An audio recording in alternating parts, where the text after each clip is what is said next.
time now running out for eligible homeowners in the Socastee area to participate in the flood buyout program. News 13's Taylor Hernandez live tonight in Socastee. And Taylor, what's the status of that program?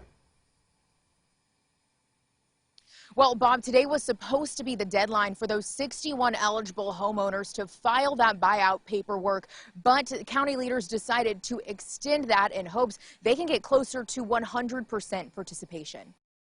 The floodwaters here receded months ago, but their impact on those who live here will likely never go away. We put our roots into this area, and so it's extremely emotional.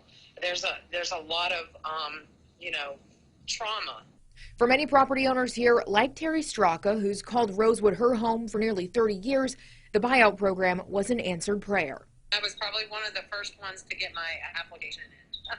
But not all 61 eligible homeowners were as quick to participate. Right now we're at 41, and we're just trying to get that last 20. Councilman Cam Crawford, who represents most of the buyout area, explains the money for the program came from the U.S. Department of Housing and Urban Development. It was then up to South Carolina leaders to divvy it up. And Horry County got $15 million, $2 for infrastructure and $13 million to purchase homes like Straka's and Melissa Krupa's, who led the charge for a buyout program. I flooded twice, but there's plenty of people just in Rosewood, we'll say, that's flooded 10 times, 7 times by the time I flooded the second time. Councilman Crawford hopes the remaining 20 homeowners are considering the buyout because it'll get more people out of harm's way and could pave the way for a second or third round of buyout funding. Now, it's not predicated on that, but I think it positions us a little better, so I think that's why we've extended the deadline to try